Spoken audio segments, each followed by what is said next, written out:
Hello friends, welcome to MPSC trick channel. मी अजय कुमार गोसावी. आज आपण काही महत्त्वाचे प्रश्न आणि त्याची उत्तरं याच्यावर डिस्कशन करणार आहे. तत्पूर्वी तुम्ही जर माझ्या चॅनलला सबस्क्राईब केलं असेल तर नक्की सबस्क्राईब करा. दुसरे एक महत्त्वाचे अपडेट म्हणजे आपण दररोज 3 लेक्चर लाईव्ह लेक्चर घेतोय आणि ती लेक्चरसुद्धा तुम्हाला फ्रीमध्ये पाहायला मिळतील. ओके, फ्री लेक्चर्स आहेत. फक्त तुम्हाला काय करायचं आहे, प्ले स्टोअर गुगल प्ले स्टोअरवर जाऊन अनअकॅडमी लर्निंग ॲप डाउनलोड करायचं आहे. लर्निंग ॲप डाउनलोड करून त्याच्यानंतर MPSC कॅटेगरी सिलेक्ट करायचे आणि MPSC कॅटेगरीमध्ये अजय कुमार गोसावी स्पेशल क्लासमध्ये जाऊन अजय कुमार गोसावीला सर्च करा आणि तिथं तुम्हाला लेक्चर पाहता येतील. किंवा त्याच्यापेक्षा तुम्हाला टेलिग्राम चॅनल खाली लिंक डिस्क्रिप्शनमध्ये देतोय, तिथे जाऊन तुम्ही ते सबस्क्राईब व्हा, जॉईन व्हा. तुम्हाला तिथं नोटिफिकेशन किंवा अपडेट मिळत राहील. दुसरं म्हणजे अनअकॅडमी लर्निंग ॲप कसं यूज करायचं त्याच्याबाबतचा व्हिडिओ पण मी तुम्हाला खाली डिस्क्रिप्शन बॉक्समध्ये देतोय आणि अनअकॅडमी लर्निंग ॲपचं ॲप्लिकेशनचं नोटिफिकेशन किंवा त्याचं लिंक पण देतोय. ओके, ज्यांना कोणी फ्री क्लासेस करायचे आहेत, ओके, हे पूर्णपणे 3 क्लासेस दररोज होत आहेत. दुपारी 12 ते 1, दुपारी 4 ते 5 आणि रात्री 9 ते 10. हे तिन्हीच्या तिन्ही क्लासेस हे फ्रीमध्ये आहेत. ओके, एकदम फ्री. तुम्हाला फक्त जाऊन तिथं पाहायचं आहे. ठीक आहे, अनअकॅडमी लर्निंग ॲप थ्रू. त्याचे नोटिफिकेशन तुम्हाला डिस्क्रिप्शन बॉक्समध्ये मिळेल. तर आता आपण वेळ न दौडता आपल्या लेसनला सुरुवात करूया. ओके, आपला आजचा पहिला प्रश्न आहे ते म्हणजे सतीच्या चालीचं निर्मूलन करण्यासाठी डॅश डॅश यांनी मुंबईत चालवलेल्या प्रयत्नांना नाना शंकर शेट यांनी पाठिंबा दिला. प्रश्न कधी विचारला हे लक्षात घ्या. कंबाईन पूर्व 2019ला तो प्रश्न विचारलेला होता. आणि याचं उत्तर जर बघितलं, ऑप्शन बघितले तर लगेच लक्षात येईल Elphinstone, John Malcolm, Lord William Bentinck आणि वरीलपैकी एकही नाही. याचं उत्तर येतं जॉन माल्कम. ठीक आहे, याचं उत्तर काय येतं? John Malcolm. म्हणजे सतीच्या चालीचं निर्मूलन करण्यासाठी मुंबईमध्ये जे नाना शंकर शेट यांनी प्रयत्न चालवले होते त्याला पाठिंबा दिला होता जॉन माल्कम यांनी. असं त्याचा अर्थ होतो. दुसरं महत्त्वाची गोष्ट म्हणजे सती प्रतिबंधीचा कायदा कुणी केला? लॉर्ड विल्यम बेंटिकने केला. कुणी केला? लॉर्ड विल्यम बेंटिकने, राजाराम मोहन रॉय यांच्या मदतीनं. कधी केला असं जर विचारलं तर 1829 मध्ये हा कायदा करण्यात आला होता.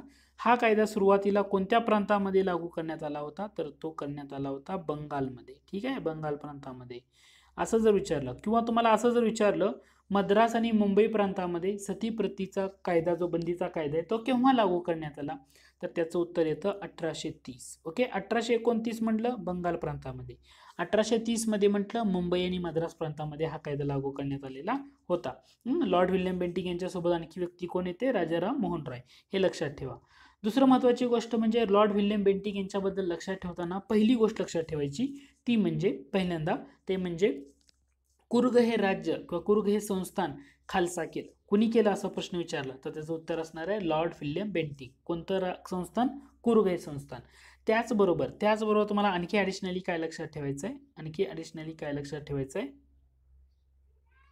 तर तुम्हाला सेशन जज हे पद कुणी निर्माण केलं असं जर विचारलं तरी त्याचं उत्तर काय असणार आहे? तर त्याचं उत्तर असणार आहे लॉर्ड विल्यम बेंटिक. ओके, ह्या गोष्टी. आणि एल्फिन्स्टन म्हटले की मुंबईचे गव्हर्नर होते. मग त्यांनी पुण्यामध्ये सुरू केलेलं 1821-22 म्हणजे संस्कृत कॉलेज, पुन्हा त्याचं पुणा कॉलेजमध्ये रूपांतर, परत त्याचे झालेले बरेचसे फरक आहे, हे माहिती आहे तुम्हाला. ठीक आहे, तर याचं उत्तर, पहिल्या प्रश्नाचं उत्तर आहे जॉन माल्कम यांनी पाठिंबा दिलेला होता. पुढचा प्रश्न आहे बॉम्बे एज्युकेशन सोसायटीचा मुख्य उद्देश काय होता? कोणती society? Bombay education society.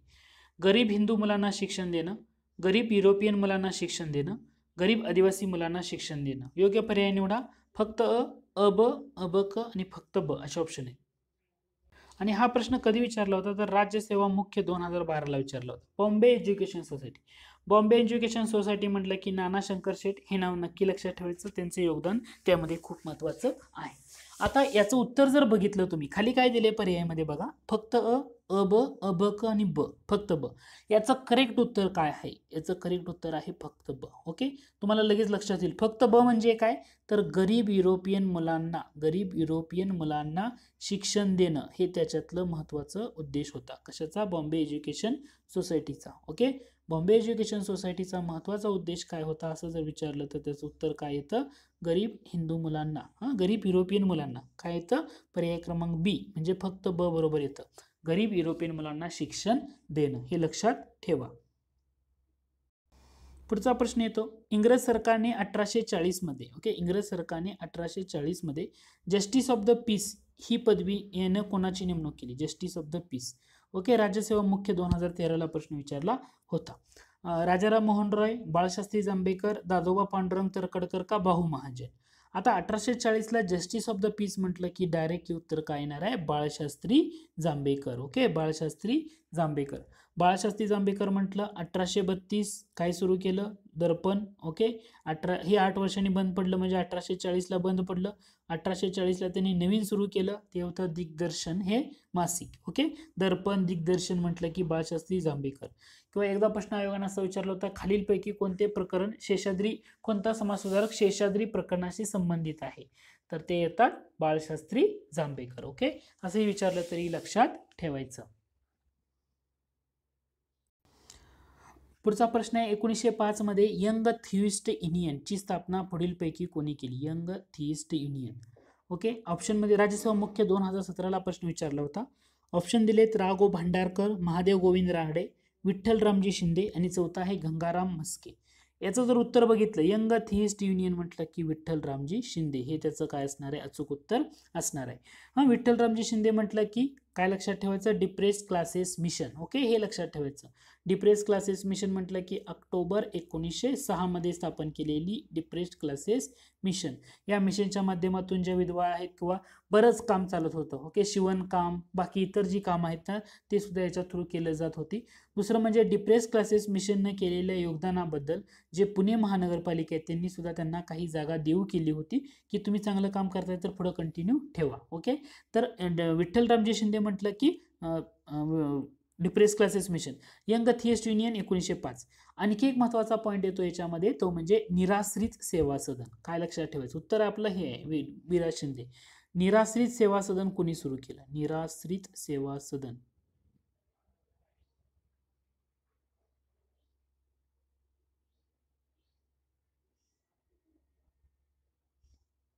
Okay, निराश्रित सेवा सदन म्हटलं की विठ्ठल रामजी शिंदे यांच्या ज्या बहीण आहेत किंवा भगिनी आहेत, जनाक्का शिंदे, काय नाव आहे त्यांचं, जनाक्का शिंदे. ठीक आहे, विठ्ठल रामजी शिंदे यांच्या बहीण जनाक्का शिंदे, विठ्ठल रामजी शिंदे यांच्या प्रेरणेनेच जनाक्का शिंदे आणि दयाराम गिडुमल यांनी 1907 साली निराश्रित सेवा सदनची स्थापना केलेली होती. ओके, निराश्रित सेवा सदन म्हटलं की जनाक्का शिंदे आणि दयाराम गिडुमल हे नाव लक्षात ठेवा. मदत कोणी केली किंवा कोणाच्या प्रेरणेनं झालं, तर ते विठ्ठल रामजी शिंदे यांच्या प्रेरणेने झालं. पुढचा प्रश्न आहे बुद्धिवादाचा जनक कोणाला म्हणतात. प्रश्न काय आहे, बुद्धिवादाचा जनक कोणाला म्हणतात. प्रश्न विचारला होता कृषी सेवा पूर्व 2012ला. डॉक्टर भांडारकर, गोपाळ गणेश आगरकर, न्यायमूर्ती रानडे आणि गोपाळकृष्ण गोखले. याचं उत्तर येतं गोपाळ गणेश आगरकर. उत्तर काय येतं, गोपाळ गणेश आगरकर. बुद्धिवादाचा जनक म्हणलं की गोपाळ गणेश आगरकर. गोपाळ गणेश आगरकर म्हणजे ओके सुधारक सुरू केलं 1888 मध्ये, त्यांनी सुधारक सुरू केलं 1888 मध्ये. त्याच्यामध्ये 2 आवृत्ती होते, एक मराठी विभाग होता आणि दुसरा इंग्रजी विभाग होता. गोपाळ गणेश आगरकर यांनी मराठी विभागाचं संपादक पद केले. जो इंग्रजी विभाग होता तर त्यांनी गोपाळकृष्ण गोखले यांच्याकडे दिलेला होता. दुसरं महत्वाची गोष्ट म्हणजे गोपाळ गणेश आगरकर ओके मराठा आणि केसरी जेव्हा टिळकांनी सुरू केलं होतं, मराठा हे कोणत्या भाषेमध्ये होतं, ते इंग्रजी भाषेमध्ये होतं आणि केसरी जे होतं ना तर ते मराठी भाषेमध्ये होतं. तर केसरीचं संपादक पद याच्या अगोदर कोणी भूषवलं होतं, तर गोपाळ गणेश आगरकरांनी. त्यांच्यामध्ये झालेला वाद 1887 साली त्यांनी दिलेला केसरीचा राजीनामा, या गोष्टी आपल्याला माहीत आहेत. दुसरं म्हणजे गोपाळ गणेश आगरकर म्हटलं की जे फर्ग्युसन कॉलेज आहे पुण्यामधलं फर्ग्युसन कॉलेज, ठीक आहे, या फर्ग्युसन कॉलेजचे ते दुसरे प्राचार्य राहिले होते. ओके, पहिले फाटक होते. ओके, नारायण वामन फाटक होते पहिले, दुसरे होते गोपाळ गणेश आगरकर. 1892 पासून 1895 पर्यंत त्यांनी फर्ग्युसन कॉलेजचं प्राचार्यपद भूषवलं होतं. गोपाळ गणेश आगरकर म्हटलं की पहिल्यांदा लक्षात ठेवायचं 1880ला पुण्यामध्ये न्यू इंग्लिश स्कूलची स्थापना झाली होती आणि या न्यू इंग्लिश स्कूलच्या स्थापनेमध्ये त्यांना मदत कुणी केली, तर लोकमान्य टिळक आणि आणखी व्यक्ती येते विष्णूशास्त्री चिपळूणकर. ओके, आगरकर, टिळक आणि विष्णूशास्त्री चिपळूणकर 1880ला पुण्यामध्ये न्यू इंग्लिश स्कूलची स्थापना. त्याच्यानंतर 1884 मध्ये डेक्कन एज्युकेशन सोसायटीची स्थापना या तिघांनीच केलेली. कुणी, आगरकर, टिळक आणि विष्णूशास्त्री चिपळूणकर. आणि 1885ला या सोसायटीच्या वतीनं सुरू केलं ते होतं फर्ग्युसन कॉलेज. काय होतं, फर्ग्युसन कॉलेज. ओके, आणि या फर्ग्युसन कॉलेजचे दुसरे प्राचार्य राहिले होते गोपाळ गणेश आगरकर. गोपाळ गणेश आगरकर म्हटलं की कोणता विषय शिकवत होते असं जर विचारलं तर महत्वाचा विषय येतो तर्कशास्त्र. कोणता येतो, तर्कशास्त्र. एवढं मात्र नक्की ध्यानात ठेवा. ओके, त्यांनी जो शेक्सपियरचं नाटक आहे हॅमलेट, याचं रूपांतर केलं होतं विकार विलसित यामध्ये. पुढचा प्रश्न आहे तो म्हणजे खालील वर्णनावरून व्यक्ती ओळखा. राज्यसेवा पूर्व 2016 प्रश्न विचारला होता. पहिलं स्टेटमेंट आहे, यांना गंगाधर गाडगीळ सारखे अर्थशास्त्राचे विद्वान आधुनिक भारताचे शिल्पकार म्हणतात. दादाभाई नौरोजी न्यायमूर्ती रानडे यांचा आर्थिक राष्ट्रवादाचा पाया त्यांच्या विचारात आढळतो. भारतीय जीवनात त्यांनी शेतीचं महत्त्व जाणलं होतं. ओके. नाना शंकर शेठ, डॉक्टर बहुदाजी लाड, भास्कर तरखडकर, दादोबा पांडुरंग. याचं उत्तर जर बघितलं नाना शंकर शेठ येतं. ओके, नाना शंकर शेठ. ठीक आहे. आधुनिक भारताचे शिल्पकार असा नाना शंकर शेठ यांना कोणी म्हटले, तर ते म्हटलेलं आहे गंगाधर गाडगीळ. कोणी म्हटलेलं आहे? गंगाधर गाडगीळ. त्याच्याबरोबर आर्थिक राष्ट्रवादाचा जो पाया म्हणजे दादाभाई नौरोजी रानडे यांचा जो आहे, यांच्या विचारामध्ये तुम्हाला पाहायला मिळतो. आता उत्तर आहे पर्याय क्रमांक 1. उत्तर काय आहे आपलं? पर्याय क्रमांक 1 आहे. आता या व्यतिरिक्त तुम्हाला आणखी काय लक्षात ठेवता येईल, तर याच्यामध्ये लक्षात ठेवता येईल दादोबा पांडुरंग. ओके, दादोबा पांडुरंग तरखडकर म्हटलं की आपण काय म्हणतो, परमहंस सभा, प्रार्थना समाज या गोष्टीमध्ये. दादोबा पांडुरंग तरखडकर यांना राव बहादूर ही पदवी का दिली? दादोबा पांडुरंग तरखडकर यांनी राव बहादूर पदवी का दिली? कारण त्यांनी जो भिल्लांचा उठाव आहे, जेव्हा ते अहमदनगरला डेप्युटी कलेक्टर होते, तेव्हा अहमदनगरला डेप्युटी कलेक्टर असताना जो भिल्लांनी केलेला उठाव होता, तर तो उठाव दडपण्यामध्ये किंवा त्या उठावाला शांत करण्यामध्ये त्यांनी दिलेले योगदान महत्त्वाचं आहे. म्हणून दादोबा पांडुरंग तरखडकर यांना काय केलं होतं, तर राव बहादूर ही पदवी दिली होती. समजा मी तुम्हाला असा प्रश्न विचारला, प्रार्थना समाजाची स्थापना कधी झाली, तर ती झाली होती 1867 मध्ये. त्याच्यामध्ये तरखडकर बंधू येतात, दादोबा पांडुरंग तरखडकर, आत्माराम पांडुरंग तरखडकर, हे महत्त्वाचे आहेत. ओके, 1867 मध्ये प्रार्थना समाजाची स्थापना झाली. ठीक आहे. आता प्रार्थना समाजाचं मुखपत्र, सुबोध पत्रिका हे लक्षात येईल. समजा असा प्रश्न विचारला, प्रार्थना समाजाचे पहिले अध्यक्ष कोण, तर तुम्ही उत्तर काय द्या? प्रार्थना समाज जेव्हा स्थापन झाला त्याचे पहिले अध्यक्ष कोण, तर याच्यामध्ये कन्फ्यूज व्हायचं नाहीये. दादोबा पांडुरंग, तर याचं उत्तर येतं आत्माराम पांडुरंग. पहिले अध्यक्ष कोण होते? आत्माराम पांडुरंग. कोण होते? आत्माराम पांडुरंग. ठीक आहे, हे एवढं लक्षात ठेवा, प्रार्थना समाजाचे पहिले अध्यक्ष. आणि कोणाच्या प्रेरणेनं प्रार्थना समाज स्थापन झाला असं विचारलं तर केशवचंद्र सेन, एवढं लक्षात ठेवायचं. केशवचंद्र सेन. प्रार्थना समाजाची स्थापना केशवचंद्र सेन यांच्या प्रेरणेनं झालेली होती 1867 मध्ये मुंबईत. पुढचा प्रश्न आहे, विद्वांच्या दुर्दशेची जाहीर चर्चा. ओके, विद्वांच्या दुर्दशेची जाहीर चर्चा यांनी सन 1837 मध्ये सर्वप्रथम आपल्या पत्रात केली. ओके, 1832 ला काय सुरू झालं होतं? दर्पण. आणि मग चर्चा कोणी केली असणार आहे? डेफिनेटली ऑप्शन पैकी येणार आहे बाळशास्त्री जांभेकर. कारण गोपाळ गणेश आगरकरांचे पत्र हे लेट आहेत. विष्णुशास्त्री पंडित, दादोबा पांडुरंग तरखडकर त्यावेळी नव्हते जास्त त्यांचा काळ, त्यामुळं विष्णुशास्त्री, बाळशास्त्री जांभेकर हे त्यांचं काय असणार आहे? उत्तर असणार आहे. पुढचा प्रश्न आहे, एक स्टेटमेंट आहे, ते कोणी म्हटले असं विचारले. ब्रिटिश लोकांच्या गुणांचं अनुकरण करा परंतु अंधानुकरण नको. स्टेटमेंट काय आहे? ब्रिटिश लोकांच्या गुणांचं अनुकरण करा, अंधानुकरण नको. ओके, तर असं कोणी म्हटलंय, तर याचं उत्तर येतं गोपाळ गणेश आगरकर. काय उत्तर येतं? गोपाळ गणेश आगरकर. राज्यसेवा मुख्य 2013 हा प्रश्न विचारलेला होता. ओके, न्यायमूर्ती रानडे, विष्णुशास्त्री चिपळूणकर, महात्मा फुले. याच्यामध्ये लक्षात ठेवताना ना न्यायमूर्ती रानडेंचं लक्षात ठेवायचं. न्यायमूर्ती रानडे म्हटलं की दोन्ही परिषदा, एक म्हणजे 1887 ची सामाजिक परिषद आणि 1890 ची औद्योगिक परिषद. सामाजिक परिषदेचं अधिवेशन काँग्रेसच्या अधिवेशनाला जोडूनच घेतलं जात होतं 1887 पासून. ते जवळजवळ कधीपर्यंत घेतलेलं आहे? 1895 पर्यंत. ठीक आहे, 1887 पासून 1895. औद्योगिक परिषद कोणी स्थापन केली असं जर विचारलं तरी तुम्हाला त्याचं उत्तर असलं पाहिजे न्यायमूर्ती रानडे. वसंत व्याख्यानमाला, फिमेल हायस्कूल वगैरे सगळ्या गोष्टी. त्याच्यानंतर एक महत्त्वाचा पॉईंट येतो, तो म्हणजे न्यायमूर्ती रानडे. ह्याचं उत्तर आपलं काय आहे? गोपाळ गणेश आगरकर. ओके, उत्तर ह्याचं आपण बघितले, फक्त आपण आता राहिलेल्या ॲडिशनल पॉईंटबद्दल चर्चा करतोय. न्यायमूर्ती रानडे. एकेश्वर निष्ठांची कैफियत असं जर विचारलं, एकेश्वर निष्ठांची कैफियत हा ग्रंथ कोणी लिहिला, तर त्याचं उत्तर येते न्यायमूर्ती रानडे. पण त्यांनी हा ग्रंथ का लिहिला होता, की जो प्रार्थना समाज ऑलरेडी 1867 मध्ये सुरू करण्यात आला होता, या प्रार्थना समाजामध्ये आलेले जे शंका आहेत, प्रश्न आहेत, त्या शंका प्रश्नांचं निरासन करण्यासाठी त्यांनी न्यायमूर्ती रानडे यांनी एकेश्वर निष्ठांची कैफियत हा ग्रंथ लिहिलेला होता. एसेज ऑन इंडियन इकॉनॉमिक्स हा सुद्धा त्यांचा एक महत्त्वाचा ग्रंथपैकी एक आहे, हे लक्षात असू द्या. त्याच्यानंतर पुढचा प्रश्न आहे, शेतकऱ्यांना नवे विचार देण्यासाठी सुरू करण्यात आलेल्या महाराष्ट्र केसरी या वृत्तपत्राचे जनक कोण? प्रश्न काय विचारलाय? महाराष्ट्र केसरी या वृत्तपत्राचे जनक डॉक्टर बाबासाहेब आंबेडकर, लोकमान्य टिळक, आगरकर का पंजाबराव देशमुख? याचं उत्तर येतं पंजाबराव देशमुख. महाराष्ट्र केसरी आणि केसरी जर नुसतं म्हटलं असतं तर लोकमान्य टिळक आलं असतं. महाराष्ट्र केसरी म्हटलं की पंजाबराव देशमुख. पंजाबराव देशमुख जेव्हा म्हणतात तेव्हा एक लक्षात ठेवायचं, भारत कृषक समाज. काय लक्षात ठेवायचं? भारत कृषक, ठीक आहे, समाज. पंजाबराव देशमुख म्हटले की भारत कृषक समाज. भारत सेवक समाज कोणाचा म्हटलं तर गोपाळकृष्ण गोखले, 1905 साली. ओके, देश सेवेसाठी चांगले तरुण तयार व्हावेत याच्यासाठी गोपाळकृष्ण गोखले यांनी भारत सेवक समाजाची स्थापना केलेली होती. भारत कृषक समाज म्हटलं की पंजाबराव देशमुख. पंजाबराव देशमुख कोण होते? स्वतंत्र भारताचे पहिले कृषी मंत्री म्हणून त्यांना ओळखलं जातं, हेही लक्षात असू द्या. पुढचा प्रश्न आहे, ख्रिस्ती मिशनऱ्यांनी सुरू केलेल्या धर्मांतर प्रक्रियेविरुद्ध, ओके, धर्मांतर प्रक्रियेविरुद्ध सर्वप्रथम आवाज कोणी उठवला असं विचारलं. तर त्याचं उत्तर बाळशास्त्री विचारलाय. कधी प्रश्न बघा अगोदर, राज्यसेवा मुख्य 2012ला विचारलाय. बाळशास्त्री जांभेकर, विष्णूशास्त्री चिपळूणकर, महात्मा ज्योतिबा फुले आणि विष्णुबुवा ब्रह्मचारी. तर याच्याबद्दल लक्षात ठेवताना उत्तर येतं याचं विष्णुबुवा ब्रह्मचारी. काय उत्तर आहे? ख्रिस्ती मिशनऱ्यांनी सुरू केलेल्या जो धर्मांतर प्रक्रिया होते याच्याविरुद्ध आवाज कोणी उठवला असं जर विचारलं तर त्याचं उत्तर येतं विष्णुबुवा ब्रह्मचारी. दोन गोष्टी लक्षात ठेवायच्या.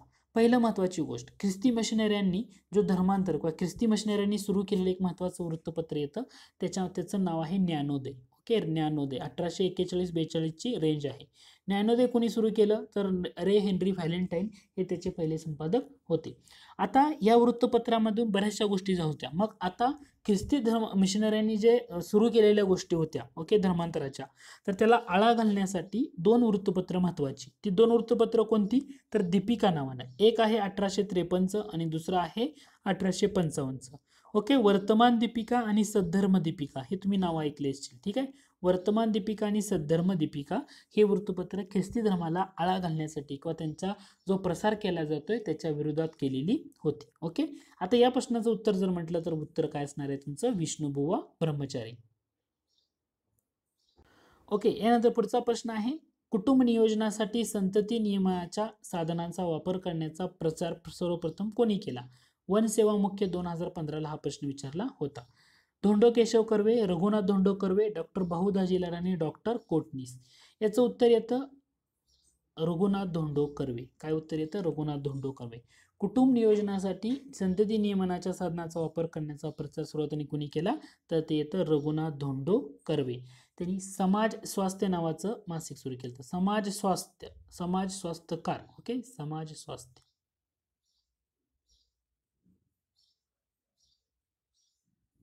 ओके, हे लक्षात ठेवायचं. पुढचा प्रश्न आहे, महात्मा ज्योतिबा फुले यांनी सक्तीच्या प्राथमिक शिक्षणाची सोय करावी अशी मागणी कोणत्या आयोगासमोर केली? ओके, राज्यसेवा मुख्य 2015ला विचारला होता. सायमन आयोग, हंटर आयोग, नेहरू आयोग का मोर्ले मिंटो आयोग? ओके, सगळ्यात महत्वाचं येतं हंटर आयोग. तर महात्मा ज्योतिबा फुले यांनी हंटर आयोगासमोर प्राथमिक शिक्षण हे सक्तीचं असावं अशी सोय करावी अशी मागणी केलेली होती, हेही लक्षात घ्या. पुढचा प्रश्न आहे, विष्णूशास्त्री चिपळूणकर यांनी कोणत्या वृत्तपत्राने महाराष्ट्रामध्ये सामाजिक सुधारणाच्या बाबतीत मोलाची कामगिरी केली? असिस्टंट मुख्य 2011ला हा प्रश्न विचारला होता. याचं उत्तर जर बघितलं तर ते उत्तर येते ज्ञानप्रकाश. ओके, त्यांनी त्याच्यामध्ये लिहिलेले लेख ते महत्वाचे आहेत, विष्णूशास्त्री चिपळूणकरांनी. पुढचा प्रश्न आहे तो राज्यसेवा मुख्य 2013चा आहे. ओके, राज्यसेवा मुख्य 2013चा प्रश्न आहे, हिंदी भाषेला हिंदीऐवजी हिंदुस्थानी म्हणावं असं कोणी सुचवलं? प्रश्न काय आहे? हिंदी भाषेला हिंदीऐवजी हिंदुस्थानी म्हणावं असं कोणी सुचवलं? गोळवलकर गुरुजी, राजाराम शास्त्री भागवत, वि का राजवाडे का विनायक दामोदर सावरकर? सिंपलचं उत्तर आहे विनायक दामोदर सावरकर यांनी म्हटलं होतं हिंदी भाषेला हिंदुस्थानी म्हणावं, हिंदीऐवजी हिंदुस्थानी. पुढचा प्रश्न आहे, मुंबई येथे गिरणी कामगार संघटना नारायण मेघाजी लोखंडे यांनी स्थापन केली. केव्हा स्थापन केली? कृषी सेवा मुख्य 2018ला हा प्रश्न विचारलाय. कृषी सेवा 2000 पूर्व जी होती त्याला विचारलाय. 1890, 1891, 1893 का 1895? याचं उत्तर येतं 1890. ओके, उत्तर येतं 1890. ओके, मुंबई येथे गिरणी कामगार संघटना 1890. पुढचा प्रश्न आहे, इसवी सन 1915 साली मुंबई येथे भरलेल्या सामाजिक परिषदेच्या वार्षिक अधिवेशनाचा अध्यक्ष. 1915 पहिले लक्षात घ्या, 1915 मुंबईला झालेलं कोणतं अधिवेशन? सामाजिक परिषद. एकाच अधिवेशनाच्या सामाजिक परिषदेच्या अधिवेशनाचे अध्यक्ष राहिले होते, ते म्हणजे धोंडो केशव कर्वे. ऍक्च्युली याच अधिवेशनाच्या अध्यक्ष भाषणामध्ये जेव्हा बोलताना त्यांनी सांगितलं होतं ते म्हणजे की अशा प्रकारे महिलांसाठी असणारे एक विद्यापीठ असावं, महिलांसाठी विद्यापीठ असावं अशी मागणी यांनी यामधूनच केली होती. ओके, तर या अध्यक्ष भाषणामध्ये सामाजिक परिषदेला जे 1915 साली झालं होतं त्या अध्यक्ष भाषणामध्येच त्यांनी म्हटलं होतं आणि त्यानंतर महिला विद्यापीठ म्हणजे SNDT विद्यापीठ जे स्थापन झालं तिथून आलं. राज्यसेवा मुख्य 2019 मध्ये अशा टाईपचा प्रश्न विचारलेला होता. म्हणजे मी व्हरायटी प्रश्न कव्हर करते वेगवेगळ्या एक्झाम मध्ये विचारलेले. ओके, ठीक आहे. तर आजच्या लेसनमध्ये आपण एवढे महत्त्वाचे प्रश्न पाहूया. ओके, आय होप हे लेसन तुम्हाला आवडलं असेल. जर आवडलं असेल तर जरूर लाईक करा. तुम्ही अजूनही माझ्या चॅनलला सबस्क्राईब केलं असेल तर नक्की सबस्क्राईब करा.